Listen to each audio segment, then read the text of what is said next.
Welcome to Master B2B's State of B2B e-commerce 2025. We're going to get started in just a moment with some introductions, but before we do, I wanted to just highlight a few housekeeping items. This is a webcast, so please, we want to hear your comments and questions. Please contribute them throughout the event today.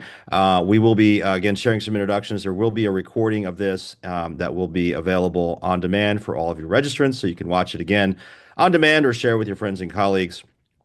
And thank you again for joining us today. We're going to go ahead and do some introductions here. Let's go ahead and pull up the slide and let's get Mr. Hoar in here somewhere. So we're going to be talking about the state of B2B e-commerce today, folks. And we've got a really a great group here. We do this every year. This is our third year doing the state of B2B e-commerce.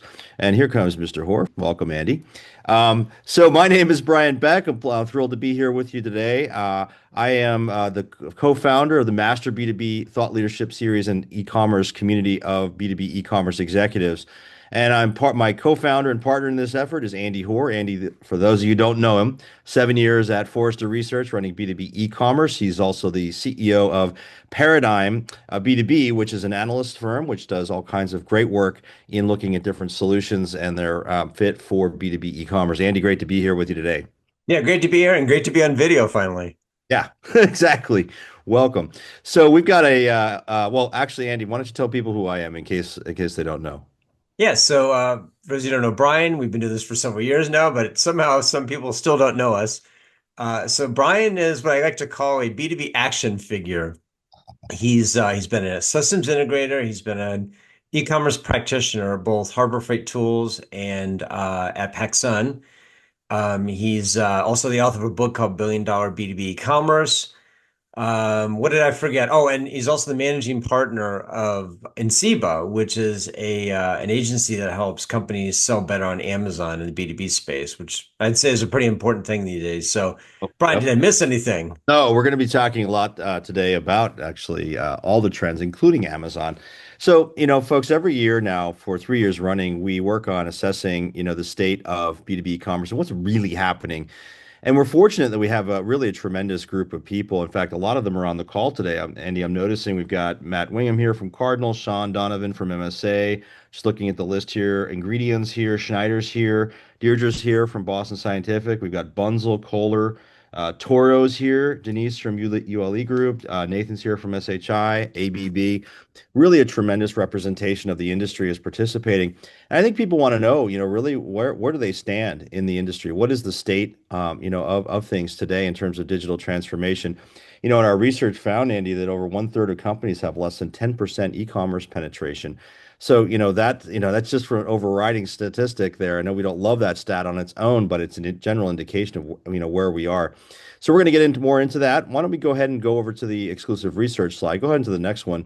This report is available for download today. Folks, you can go and use this QR code for those of you who are watching this on screen here, or go to masterb2b.com/25 2025-state-of- e-commerce report, and you can download the report at no cost.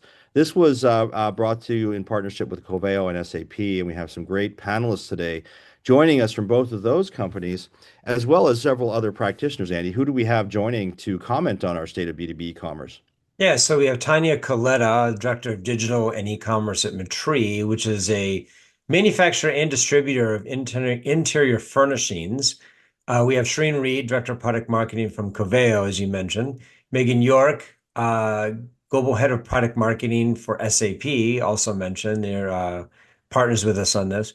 And then last but not least, Sam Schwartz, who is the newly installed Yes. Chief Digital Strategy Officer at Millen Industries, which is a distributor of brass fittings and several other interesting things, which she'll tell us about here in a moment. But this has got to be a first for us. I think it is a first for us. We have an entirely female That's right. panel.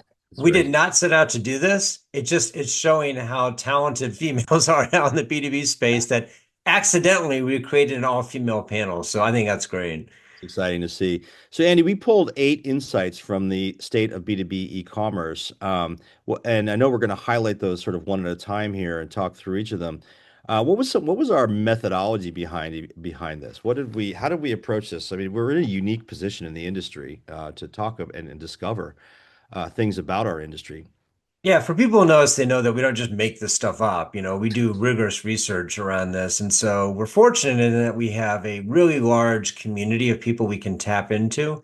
So we did a practitioner survey a couple of months ago, very large survey, very detailed survey. I think it was a 45-minute survey. I mean, it was a lot Yes. that went into it.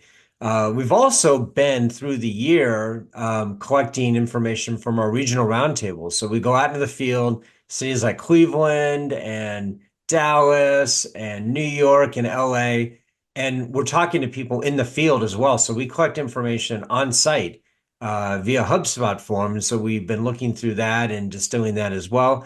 And we end up talking to manufacturers and distributors, principally in the US and Canada, but we also end up talking to people around the world. So pretty extensive. Once again, third year of doing this. Yeah, it's pretty exciting, and this year in particular, Andy, as we talk to those practitioners and surveyed them, and you and I are on the phone probably every week with 10 or 15 of them. We get a real sense of this year being a little different. There's some changes in the economy. There's things like tariffs and other things that are that have caused some sort of disruption in our industry. Why don't you talk a little bit about, kind of what are companies facing? If we go to the next slide, what are companies dealing with as they're trying to digitally evolve their company? Yeah, I think it's a Chinese proverb, famous Chinese proverb that said, "May you live in interesting times." Ah, It's a curse. It's supposed to be a curse, but obviously, it is what it is. And I think that really is befitting the year 2025 because there is so much going on. And we heard this chapter and verse, did we not, in our regional roundtables? I mean, 100%. so to just kind of give you a list of some of the things that are swirling, this is just a short list of what I would call the atmospherics surrounding 2025. Yeah, go ahead. We have the tariff situation, Yep. which is changing on a weekly, sometimes daily basis. We have unpredictable interest rates, which really affects the cost of capital and capital investment.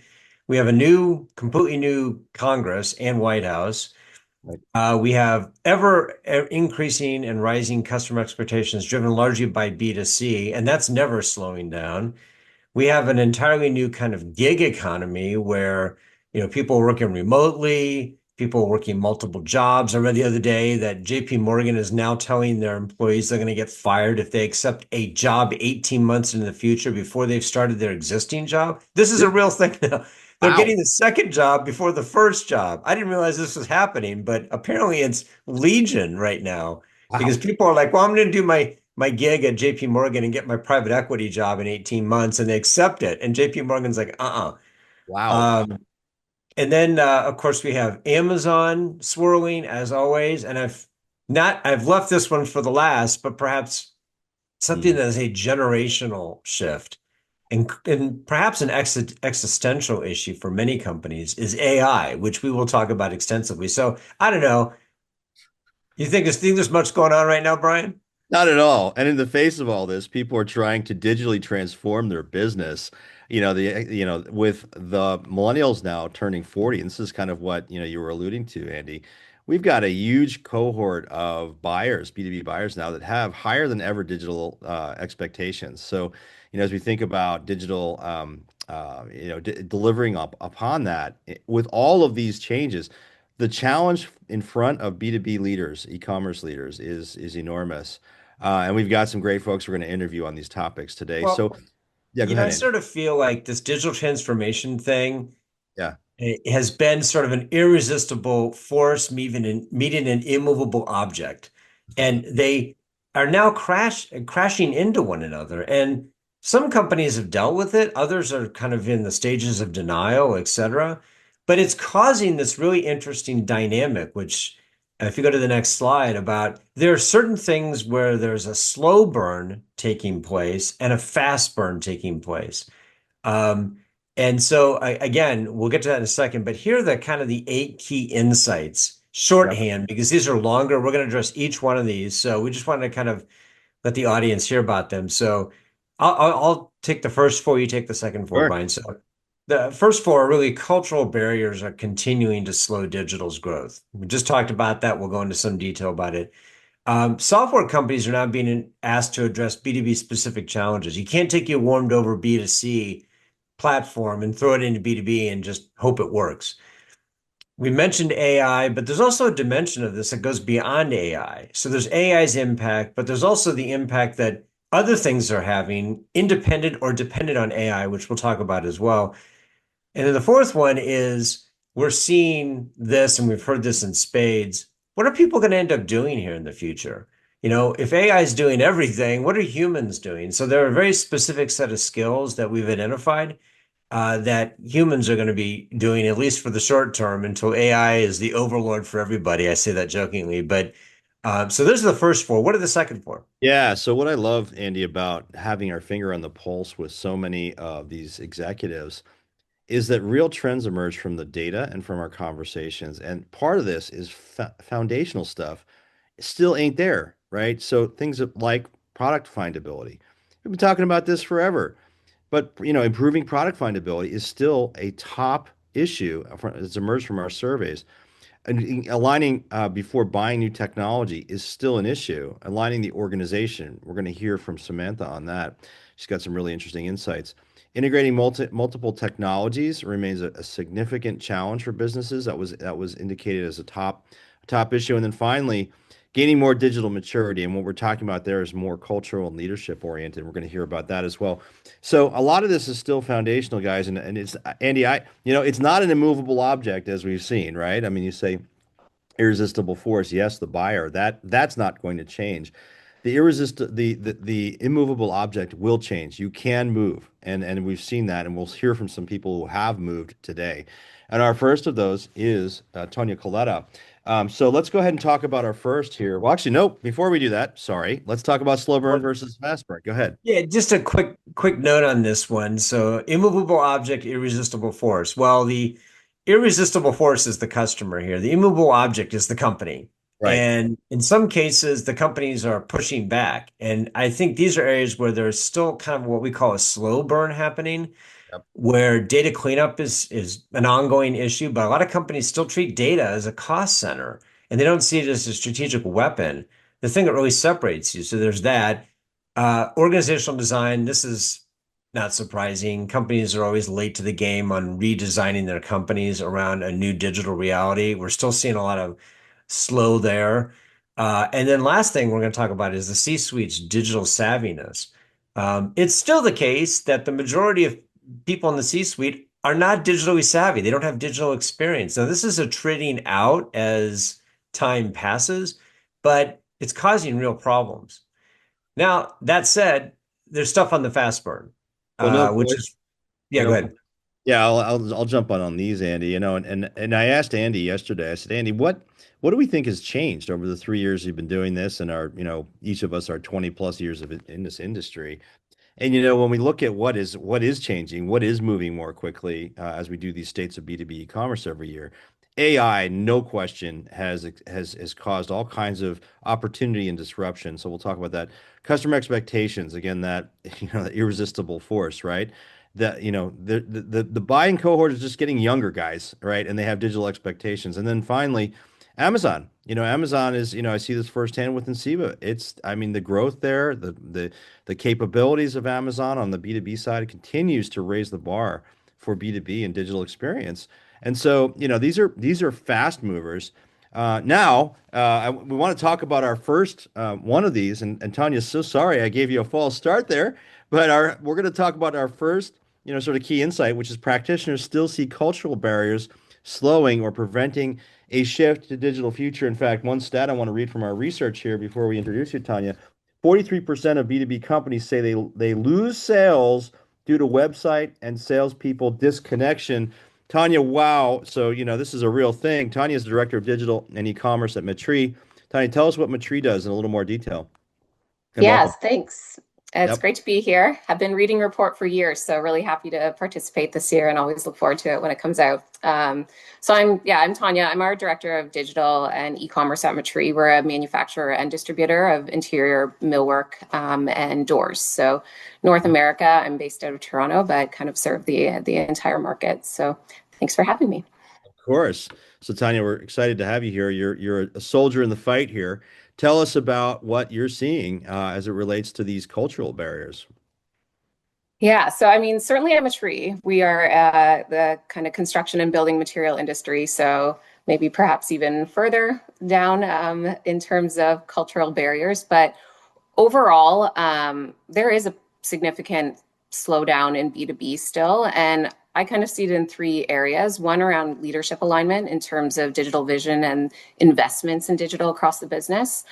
Certainly cross-functional buy-in in terms of adoption and execution, again, across the entire organization. And then the favorite one is around legacy process and systems and how that can make it super challenging to scale digital in any way. And that's everything from product data to finance processes or even sales processes when it comes to working directly with our customers. So where of those different areas, I mean, where do you see the, kind of the friction or the, kind of the things that need to be overcome? And talk about any of them, Tanya. Is it sales or finance or what have you? But what are some of the challenges unique to each of those functional areas around aligning? Yeah, so when I was reading through the report, I think the one piece that I caught on to, which rang so true for myself, I think it was under the Master B take underneath the culture gap on that first piece was around listening versus talking.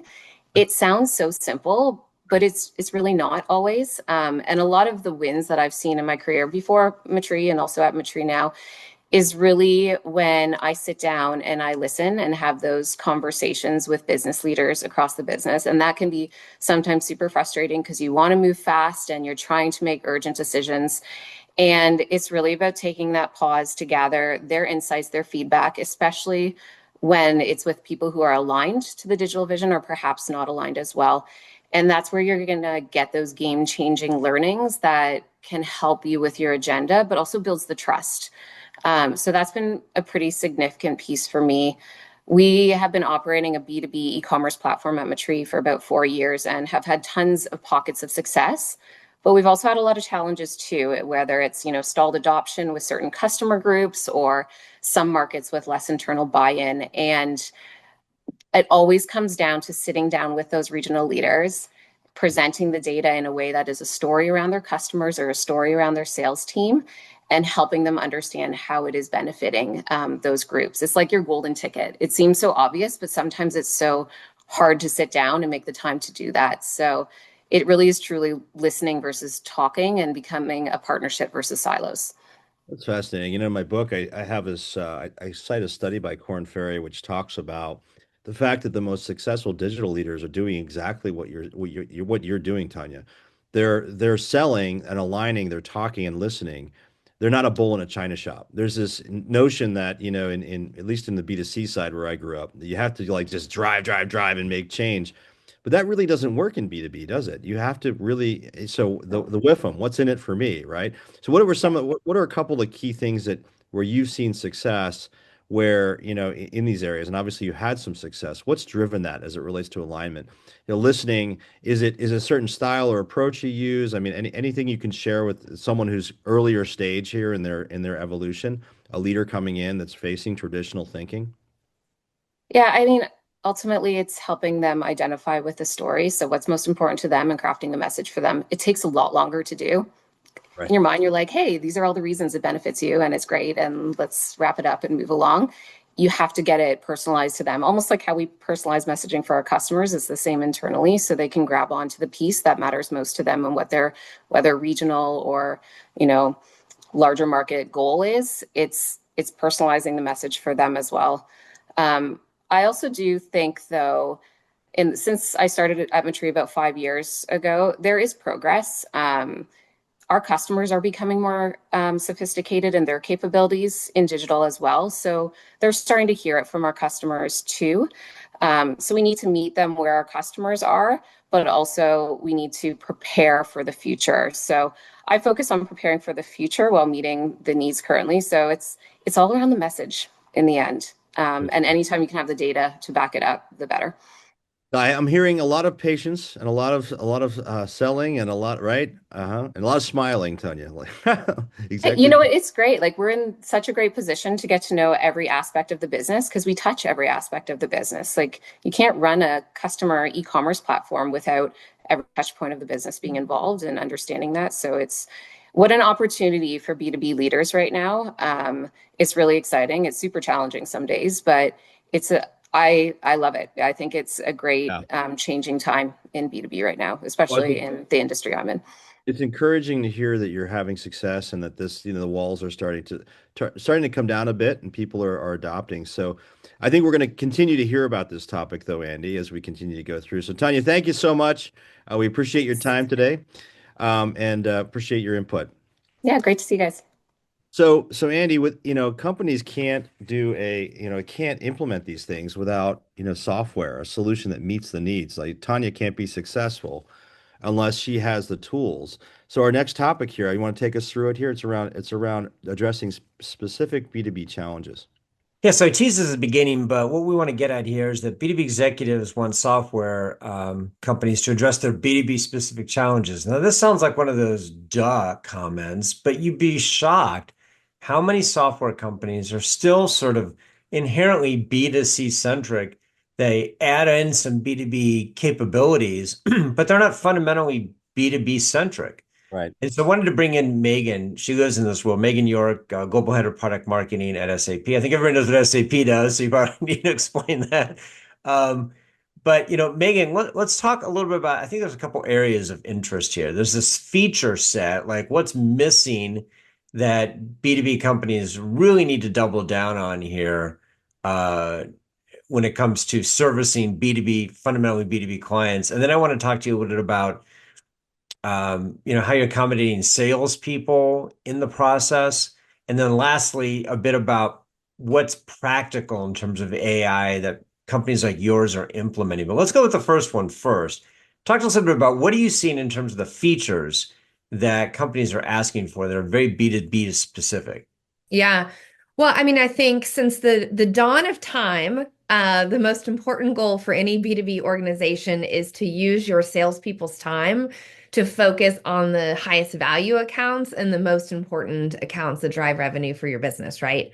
But one of the things that we have seen with talking to our customers at SAP is so much of the salespeople's time is actually being spent because they've developed these great relationships with people, but their customers are calling up and then asking about, where is my order? What is my, what's the history of my order? When is my next invoice coming up? So spending a lot of time, kind of on these more rote tasks that are keeping them from focusing on those higher value accounts. And so we're seeing that, but then also as you were talking about Brian, that only 10% of the B2B customers have an e-commerce presence. And so one of the things we've been really looking into is more of like self-service portal capabilities for companies who are not ready to make that full move into e-commerce, but still to get at the needs of those millennial buyers. They're standing up, self-service portals where their customers can go in and find the answers to some of those questions, that they don't need a salesperson to answer. And in one way, then that helps their customers interact with them digitally like they want to and are used to, and also frees up the salespeople's time to focus on those high value accounts. So that's one of the ways that we're starting to think about, we're always thinking about, new features and functionality and what could we add into the B2B commerce experience. In this case, with the new product we just launched, we're actually thinking about how do we actually scale some of those features back for companies who aren't ready to go full B2B, B2B commerce, but still, help them solve their business goals. So when I saw that trend, I thought of that as an example, of how we're thinking about it.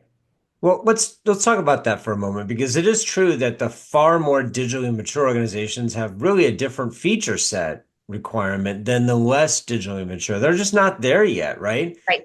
Talk to us a little bit about, how do you make sure that they know this stuff is available and it's there when they're ready for it?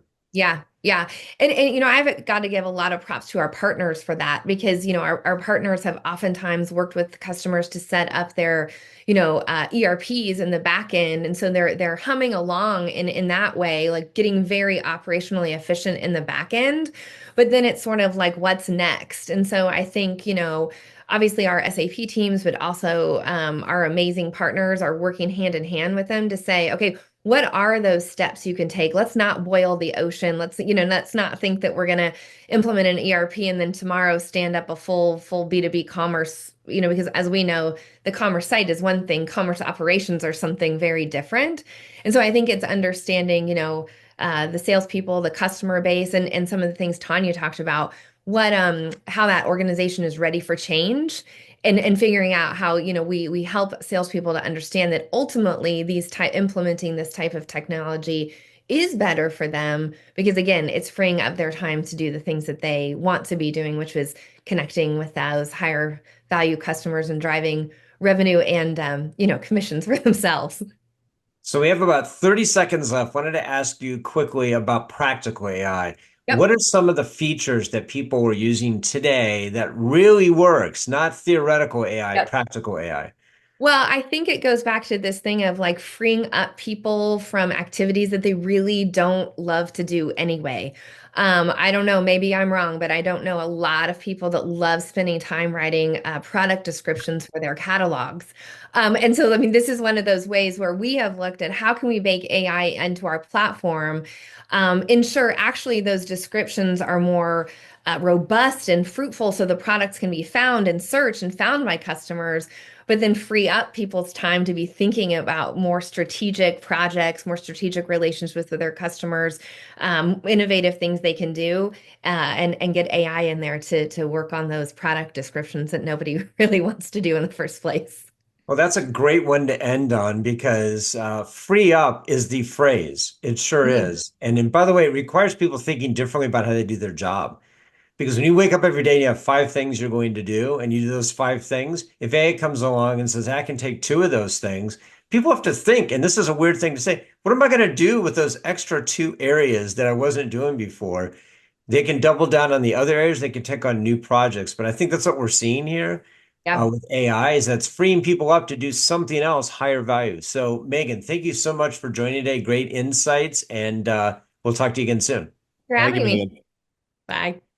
Awesome. So, Andy, it was really that's really fascinating, and we'll get into AI in just a second. I mean, but the fact of the matter is our surveys found that 51% of B2B practitioners, only 51% are interested or say that they are satisfied with their B2B e-commerce platform. So I think that's a real issue. And Andy, I know you live this every day, right, with your combine at Paradigm B2B and evaluating these solutions. So thank you, Megan, for that. And it's great to hear what SAP is doing here. AI is a huge trend, right? So this is right from our report here. You can see on the screen, which trends do you think will have the most significant impact on B2B e-commerce over the next 3 to 5 years? We asked our survey recipients and respondents, and number one, 89% was AI and machine learning for digital customer experience. But there's still a lot of foundational stuff below this, Andy. So, what I draw from this is our survey here is that AI, people are using it, right? But it also, there's still so much foundational elements, and we're going to hear that in our next one here that need to be dealt with. But what's your take on this one? There are other priorities beyond AI that are sort of get lost in the noise, don't you think? Yeah, I mean, AI is feeling a lot like what e-commerce was and Right. digital was years ago, where at some point it's just going to disappear. The phrase is going to disappear. There's no E in front of commerce anymore, and there will be no AI in front of anything at some point. We're Yeah. not there yet, but initially you're seeing, like in the research, that AI on its own is a really, is a top issue. 90% says it's going to impact their business. But to your point, the omnichannel customer experience obviously be influenced by AI, but the omnichannel customer experience stands on its own, and 52% said that's going to be a significant impact. And then lastly, real-time inventory and supply chain. We don't talk enough about this, but we often forget that that customer orders on the front end, but gets delivered stuff on the back end. And if you could do a bang up job on the front end and screw up the back end, the customer's still going to have a bad experience. So the point there was there's stuff beyond AI, beyond just AI, is blocking and tackling, foundational stuff. And then when we asked, well, okay, how are humans going to interact in this new world? This is kind of fascinating about what words came up about skills. Number one was data analytics. Apparently, Yeah. everybody realizes that if even though AI can do a lot of the analysis, we're still going to have to interpret its interpretation, at least clean it up make it relevant, and fix the hallucinating. But there's like three or four other areas. Really, digital marketing is going to be critical, critical thinking and problem solving skills. This is going to speed up our ability to do many things. It will replace some of the things we do, but I still think humans are going to be involved at the beginning and the end of the process. AI is going to shrink the middle part. And Hmm. if you're smart, you think about how you can be more effective on the front end and the back end. And what's fascinating, Andy, is when we ask the question in the survey, what are the top investment technology investment priorities that companies have? People didn't say AI, right? They said other things. In fact, I could tease up our next topic here. What was the answer to that question? What's the top investment priority? Well, it is improving product findability. And that was interesting because this has been a topic we've had on these these State of B2B e-commerce for years, and even before that. Pleased to welcome Shireen Reed, Director of Product Marketing at Coveo, a leading search engine, a search solution provider. Shireen, tell us what Coveo does, and then let's get into some of the things you're seeing.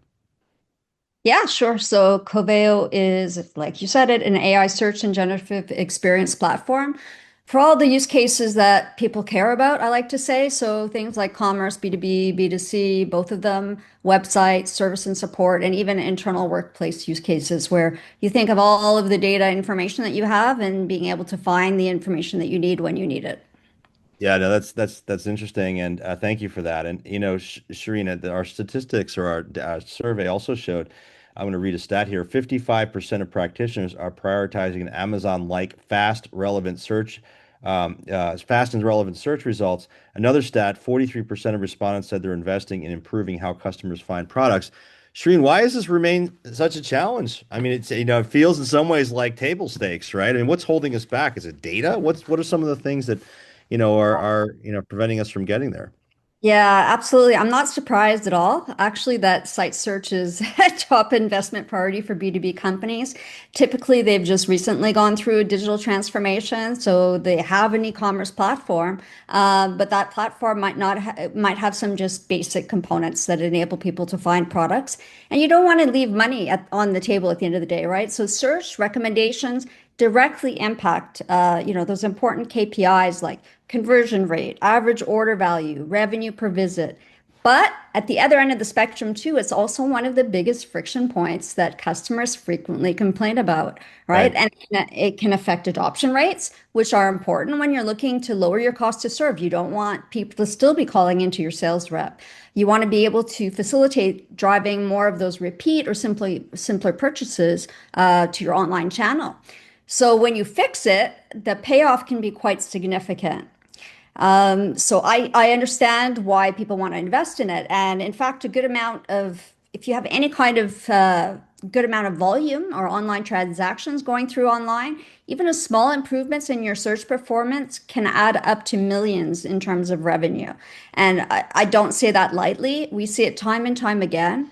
A good example of this, we had one of our customers that recently made an internal business case for investing in search, obviously had to map out the ROI and did a very kind of conservative calculation, projected first year $3 million in incremental Wow. revenue. Wow. Yeah. And Wow. then that first year's not up yet, and they've already surpassed that by 3x Wow. Really? Three? just by switching out their search and improving adoption of search and the related conversions. That's so fascinating. I remember in my days as a VP of e-commerce, Shireen, we used to say that search visitors, and we saw this in the data, would convert at almost 5 times the non-site search, people didn't use search on the site. And so, I mean, to your point, and you raised a point about conversion rate. What's fascinating, Andy, too, if you recall from our research, we have a lot of folks that, in our community, if I asked everyone, do you know what your conversion rate is? A lot of folks don't know what that is. So there's a disconnect here in terms of, and maybe that's part of what's holding it back, Shireen, right? But when we used to work on VP, when I was a VP of ecom, we used to think about things like, keyword matching and, identifying misspellings and a lot. We used to have searchandizers was what we'd call them. And these were people that would sit in the roles and they would all day long just merchandise search. They'd figure out what was getting searched, not found, and things like that. What is the state today And if you think about AI, I mean, is that stuff still happening now, or is it much different in Yeah, terms of? well, it is in a sense. There's a lot of people still, on solar-based search, which is keyword-based. Yep. But I think it's important to highlight that if you're going to deploy search now, if you're looking to upgrade it, it needs to be powered by AI.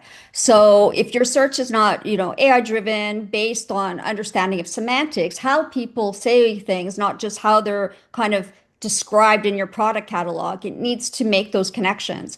What is the behavior of people on the site?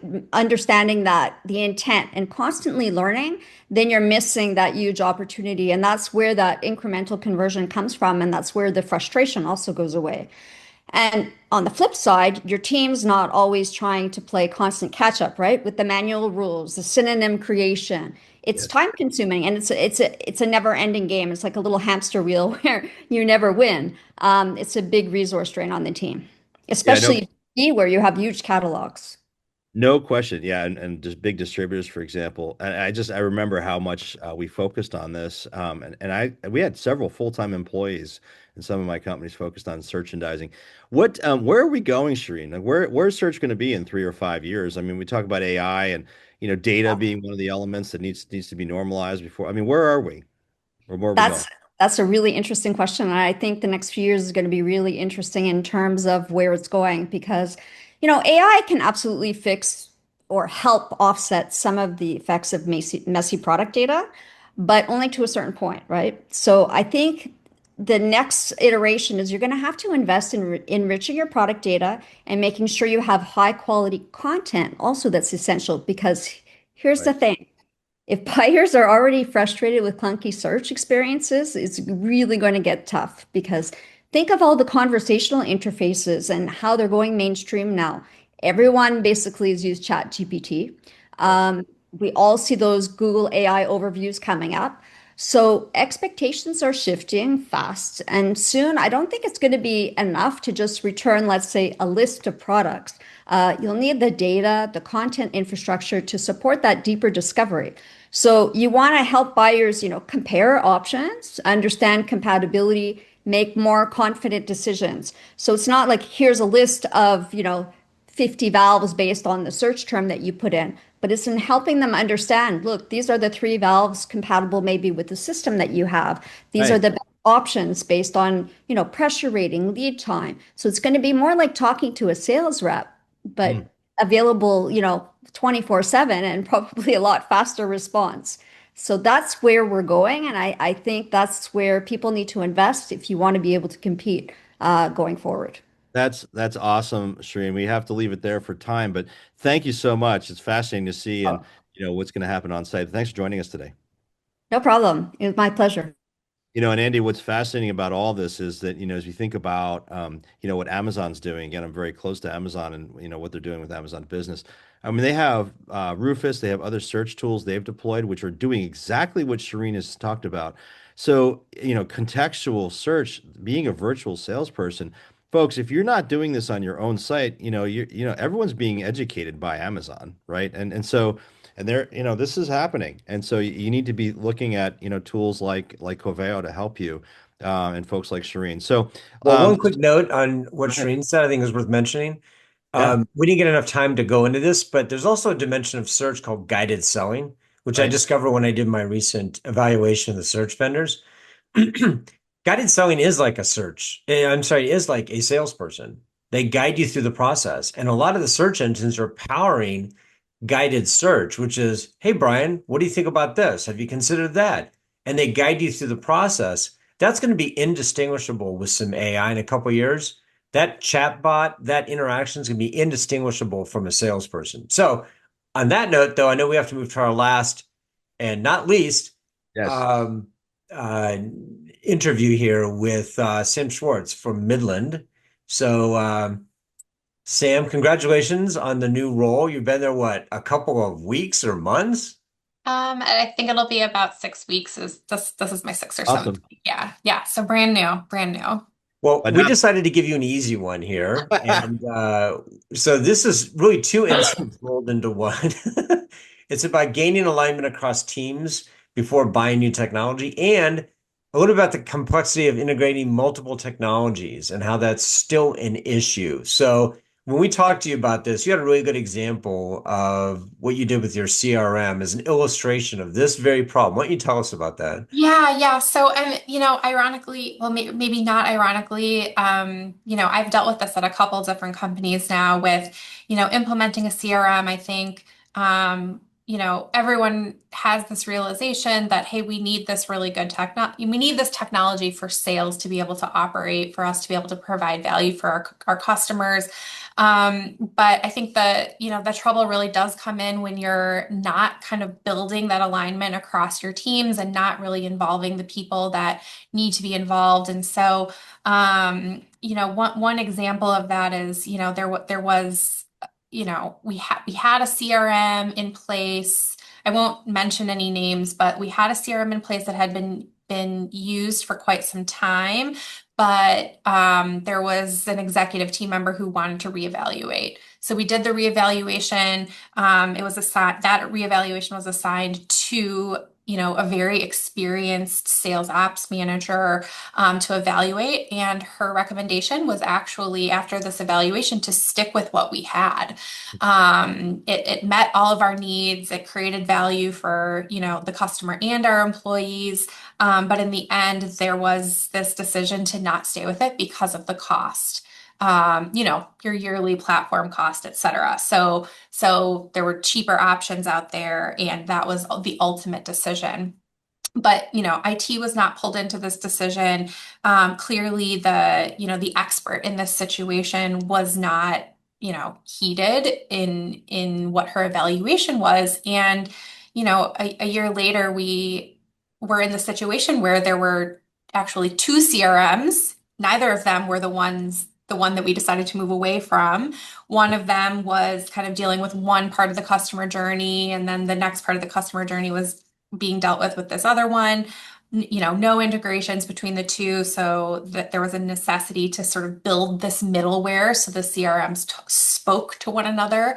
So, there was all this complexity that was introduced by not pulling everyone in. And, my takeaway from that was, well, upfront savings aren't always going to equate long-term value, nor does it always highlight what your actual cost is going to be. I can't even begin to tell you what the cost is from like switching back and forth and having your customer journey separated in that way.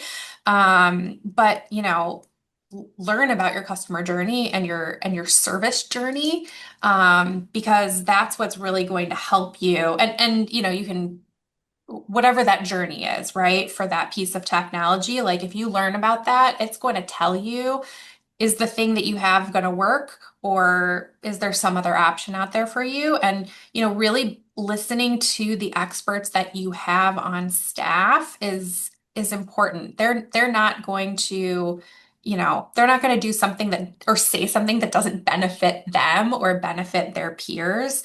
So when they say things like, "Hey, I recommend this because of these reasons," they're not out to swindle anybody. Well, and Um, Sam, I think you're illustrating a point that Brian and I have lived and become very familiar with over the years, which is you've got to make cold, hard decisions about the future, right? yeah, Because everybody has the sunk cost mentality. Well, we've already spent all this money on this, so we might as well. Ban those words from your vocabulary. We might as well. You have to make the right decision for where the company's headed, not where it's been. And too often, people are kind of they can't bring themselves to do it. It's become almost like a child. They fall in love yeah. with this technology and they got to keep doing it, right? Mhm. No. I think what you've illustrated is do the planning up front, measure twice, cut once, and then if it's not working out, cut it and move Yeah, on to something else. I mean, I don't know how many times I've had to deal with companies that have brought this to me, and half of them make the right decision and say, you know what, it's over. We've got to move on. It's going to hurt, but rip off the Band-Aid. We'll be happy we did it. Others are like, well, we can't bring ourselves to do it. We spend too much money and there's too much, feeling internally that we've got to stick with this. And they make the bad decision, which is the comfortable decision. So in closing here, what advice would you have for companies that find it hard to make the tough decisions on technology? Yeah, I mean, like you said, it is hard, and I think that people too often think about the sunk cost of it, which, you know, the rest of that phrase is fallacy, right? So like you really do need to think about the value you want to bring, and does the technology you have, or whatever, if you don't have the technology, is the technology you're looking at going to help you provide that value in a meaningful way? And don't discount the time that it takes to integrate these things. You know, you need to integrate, but if you have to integrate like three things to get the one integration that you really need, like really think about that. You know, that is why we have experts. If you don't have an IT team on staff, then there are lots of experts out there who can help you make those decisions and efficient ones. So just listen to your experts and really consider what you want the journey to be for your customers with your company. Well, I think that's really good advice, Sam. Thank you so much for joining today and sharing your story. We're happy to hear it and we'll look forward to seeing you again in the future. Yeah, thanks, Thank you, guys. It was good. Sam. So, Andy, the fact of the matter is only 24% of companies, according to our research, have technology buying committees. And, do you think that's a requirement based on, what Sam was saying? It sounds like it probably should be. Yeah, as long as the committee actually has a charter and it's not just a group of people getting together to slow things down and keep Ah, everybody employed. I mean, I hate to say it, but I've seen this before where everybody kind of colludes around, well, if you say you'll keep it, I'll say I'll keep it, we'll all keep it, we'll make our jobs easier. What's missing in this equation? What is it that customers want? What's right. going to make a better experience? That's where it takes people at the senior leadership level to say, guys, I understand where you're coming from. This is not good enough. It's not good enough. Get rid of it and be able to walk away from things that aren't working. Because I always say if it's not working now, it's not going to suddenly start working later. It's just going to be worse later. Right. Well, you're getting to the last of our slow burn predictions here. This is fascinating, Andy. Only 40% of executives said most senior level leaders in their organization said well, sorry, 40% of executives have said they have little or no digital experience at all, their senior level, which is incredible. This is like sort of a slow burn situation here, Andy. I mean, we've highlighted this over the years where, we looked at companies like Ranger and MSC and others that have significant digital experience in the C-suite. Our final insight, is kind of, to be more digitally mature, we need more digital maturity, and that's what we're getting to here. Is, and then think about it, people are in their careers, they're taking time. It takes time for people to earn into C-level roles. And the folks with a lot of digital experience are just frankly younger. They haven't quite matured into these roles, right? What's your Well, take on this one? there's good news and bad news on this very quickly. The good news is time will take care of this one by definition, Has to. because eventually these people will trid out and you have younger people who are digitally native who rise to those roles and problem solve. The bad news is there's a lot of damage that can be done between now and then. And in the world of AI, which is evolving ever so quickly, I feel like if you waste months today, you're wasting the equivalent of years from before. And so just do the math. If you waste years, you're wasting decades. And so it really does take the right kind of leadership to know what you know and know what you don't know. So if you don't have a lot of digital savvy, bring people in who do. But don't rely on this is the way we did things 20 years ago kind of thing. We don't live 20 years ago. Yeah, 40% in the same research, 40% of our practitioners reported they lack executive buy-in on digital-centric KPIs. I mean, if you don't have any digital experience at the senior level, they won't understand it. It's hard to understand, right? It's just human nature. So again, I think you're right. In the months to years now, the pace of change. But this is one of our classic slow burns. I have a feeling we'll be talking about this in our state of B2B e-commerce probably for the next 10 years, Andy, right? So anyhow, folks, this has been a really, really interesting session here. A couple quick announcements before we wrap up. So the Nexus, if you haven't heard of this, we announced this as our summit 2 months ago at the Mindshare Summit. The Nexus is your personal B2B digital lifeline. It provides expert advice exclusively for B2B e-commerce executives when you're handling complex decisions, business, technology, software acquisition, etc. We have a panel of folks who have been there, done that. These are folks who are, they're former chief digital officers, VPs of e-commerce, very experienced people who are on call and available to you to answer questions. You get a concierge in this service. This is a paid service, by the way. and it's for practitioners only. And you can come in and basically get your questions answered quickly, get you the data you need quickly. A lot of the research we've been citing today is from our surveys we've done with our Nexus membership, talking about some of the things that they're experiencing. You get next level research as well as private events and other things. So encourage you to check out Nexus. Go to masterb2b.com, click on Nexus, and you'll see that. We also have our forum. Go to the next slide. Our forum is online. It is available for people to sign up for at no cost, practitioners only. And these are some of the folks who have both attended our events and are part of our forum. And this is think of it kind of like it's an online community, almost a little bit like a LinkedIn just for B2B e-commerce executives. Encourage you to check that out. We also have our podcast, our Friday 15 podcast, which is available across all different platforms, Spotify, YouTube, Apple, Google, and on our own website. And you can go on and listen to different topics we cover. I think we've done, Andy, what, about 80 or 100 of these by this point, maybe more. Yeah, I don't know. Feels like that. I know. So we talk about all kinds of things. In fact, this week we're talking about AI and whether Gen AI is going to replace SEO, GEO, generative engine optimization. So we talk about all kinds of interesting topics. If you enjoyed the session today, I encourage you to take a listen to that. We broadcast on our LinkedIn every Friday and for 15 minutes, which usually turns into 20. And then finally, want to remind everyone that our State of B2B e-commerce report is available. There's a link here, QR code, and a link. You can go and download it. This webcast will be available via on demand on our website. And also, if you registered here, you can, you'll receive a copy. You can share it with your friends and family. So any final words on these insights before we wrap up for the day? Yeah, I think some are new insights, some are legacy insights, but I think all of them have a new twist, and it's this AI infused dimension to it. I've said this for years, I believe it now. Speed is what's going to kill a lot of companies.